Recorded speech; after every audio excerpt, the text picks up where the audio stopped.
Hello दोस्तों, नमस्कार। आपका हमारे YouTube channel study point first में एक बार फिर से स्वागत है। अगर आप हमारे चैनल पर पहली बार आए हैं या फिर नए हैं तो आप हमारे चैनल को ज़रूर सब्सक्राइब करें और वीडियो को लाइक और शेयर ज़रूर करें ताकि आने वाली हर नोटिफिकेशन आपको मिलती रहे।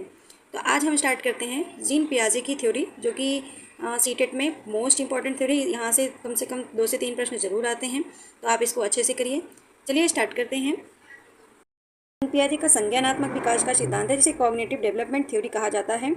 जीन पियाजे स्विट्जरलैंड के मनोवैज्ञानिक थे और इस विकास का प्रतिपादन जीन पियाजे ने ही किया था। इन्होंने अपने बच्चों और आस पड़ोस के बच्चों पर संज्ञान, ज्ञानात्मक, मानसिक रूप से अध्ययन किया। इस सिद्धांत को विकासात्मक सिद्धांत और अवस्था का सिद्धांत भी कहा जाता है। पियाजे का मानना है कि जैसे दो बच्चों में जैविक परिपक्वता यानी कि बायोलॉजिकल मैट्यूरेशन आती है, वैसे वैसे वह वस्तुओं के बारे में अपने दिमाग में कॉन्सेप्ट बना लेते हैं। पियाजे कहते हैं कि बच्चे सक्रिय ज्ञान निर्माता तथा नन्हे वैज्ञानिक हैं जो संसार के बारे में अपने सिद्धांतों की रचना करते हैं। कॉन्सेप्ट ऑफ कॉग्निटिव डेवलपमेंट, जिसमें पहला है अनुकूलन, जिसे एडॉप्टेशन कहते हैं। वातावरण के अनुसार अपने आप को ढालना अनुकूलन कहलाता है। इसकी 2 प्रक्रिया होती हैं। एक तो एसिमिलेशन होता है, जिसे आत्मसातीकरण कहते हैं। आत्मसातीकरण का मतलब ये होता है कि पूर्व ज्ञान को नए ज्ञान के साथ जोड़ना। जब हम अपने पूर्व ज्ञान को नए ज्ञान के साथ जोड़ लेते हैं तो आत्मसातीकरण कहलाता है। समायोजन, जिसे एकमोडेशन कहते हैं। पूर्व ज्ञान में परिवर्तन करके वातावरण के साथ तालमेल बिठाना समायोजन कहलाता है। यानी कि जब हम अपने पहले वाले ज्ञान में परिवर्तन करके और सामने वाले को देख करके उसमें तालमेल बिठा लें तो वो समायोजन हो जाता है। अगला है साम्य धारण या संतुलन, जिसे इक्विलिब्रेशन कहते हैं। इसके द्वारा बच्चा आत्मसातीकरण और समायोजन की प्रक्रियाओं के बीच संतुलन कायम करता है। स्कीम्स, जैसे किसी काम को करने के अलग अलग 2 तरीके होते हैं। जैसे जब बच्चे को भूख लगती है तो वह रोता है, क्योंकि उसे पता है उसे रोने से ही दूध मिलेगा, तो वो हमारा स्कीम्स होता है।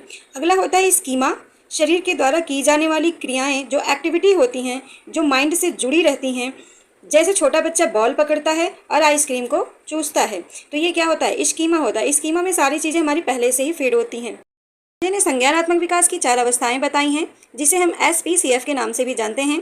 तो पहला है संवेदी पेशी अवस्था, यानी कि सेंसरी मोटर स्टेज, जो कि जन्म से लेकर के 2 वर्ष तक की होती है। इस अवस्था में बच्चा अपनी ज्ञानेंद्रियों के माध्यम से सीखता है, यानी कि आँख, नाक, कान, त्वचा के माध्यम से वो अपनी सारी चीज़ें सीखने लगता है। इस अवस्था में वस्तु स्थायित्व का गुणा जाता है, यानी बच्चा अपने दिमाग में वस्तुओं की छाप बनाना शुरू कर देता है, जिससे वह छिपी हुई वस्तु को भी ढूंढ लेता है। अगला है पूर्व संक्रियात्मक अवस्था, जिसे हम प्री ऑपरेशनल स्टेज कहते हैं, जो कि 2 से 7 वर्ष की होती है। यह क्रिया करने से पहले की अवस्था होती है। इसमें बच्चा सामने आने वाली चीज़ों को देख पाएगा, समझ पाएगा, लेकिन कोई क्रिया नहीं कर पाएगा। होता है जीववाद, जब बच्चा सजीव और निर्जीव वस्तुओं में अंतर नहीं कर पाता है तो वह एनिमिज्म होता है, यानी कि जीववाद होता है। फिर आता है अहम केंद्रित, जो कि ईगो सेंट्रिज्म होता है। जब बच्चा यह सोचना शुरू कर देता है कि वह क्या कर रहा है, क्या सोच रहा है, वह सब ठीक है, तो उसके अंदर अहम केंद्रित की भावना आती है। फिर आती है अपलटावी, यानी कि इरेजबिलिटी होती है। इसमें बच्चा वस्तुओं, संख्याओं, समस्या आदि को उलटना पलटना नहीं सीखता है। यानी कि अगर उसे 4 + 6 बताया जाए 10 होता है, तो उसी को अगर हम पलट दें 6 + 4 हो जाए तो वो नहीं बता पाता है, कि बच्चे में अभी अपलटावी यानी उलटफेर करने का, उलटने पलटने का गुण नहीं आया होता है। अगला है मुद्रा, संप्रत्यय, दूरी, भार, ऊंचाई आदि के कॉन्सेप्ट की कमी जो है इसी अवस्था में होती है। यानी बच्चे को ये नहीं पता होता दूरी क्या है, भार क्या है, ऊंचाई कितनी है, इन सब चीज़ों के बारे में ज़्यादा कॉन्सेप्ट क्लियर नहीं होता है। अगला है केंद्रीकरण, जिसे सेंट्रेशन कहते हैं। जब बच्चा किसी वस्तु की सारी विशेषताओं को छोड़कर केवल एक विशेषता पर ध्यान देते हैं तो वो केंद्रीकरण होता है।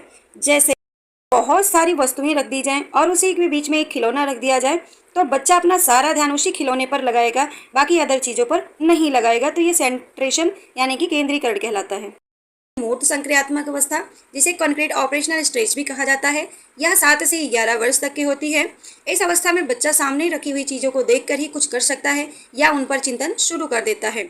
इस अवस्था में अपलटावी, जीववाद, मुद्रा, भार आदि कॉन्सेप्ट का गुणा जाता है। आगमनात्मक तर्कड़ा, इंडक्टिव रीजनिंग, यह भी इसी अवस्था में ही आता है। यानी जब बच्चा उदाहरण के ऊपर आधारित होकर तर्क करने लगता है, जैसे पेड़ जरूरी है या नहीं, यह हमारे लिए बच्चा आंसर, क्योंकि इससे हमें ऑक्सीजन मिलती है, बच्चे को यह आंसर पता होता है। अगला है औपचारिक संक्रियात्मक अवस्था, जिसे हम फॉर्मल ऑपरेशनल स्टेज कहते हैं। यह 11 से 15 वर्ष तक के बीच होती है और यह संज्ञान की सर्वोच्च अवस्था यानी कि सबसे ऊंची अवस्था होती है।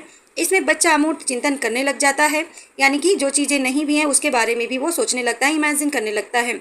निगमनात्मक तर्कड़ा होती है, इसमें बच्चा नियमों के ऊपर तर्क करने लगता है। मैथ के क्वेश्चन माइंड में ही हल कर देते हैं क्योंकि इनको नियम पता है। तो आज की ये हमारी वीडियो कैसी लगी आप ज़रूर बताइएगा और हमारे चैनल पर नए हैं तो इसको सब्सक्राइब ज़रूर करिएगा, लाइक और शेयर ज़रूर करिएगा। धन्यवाद।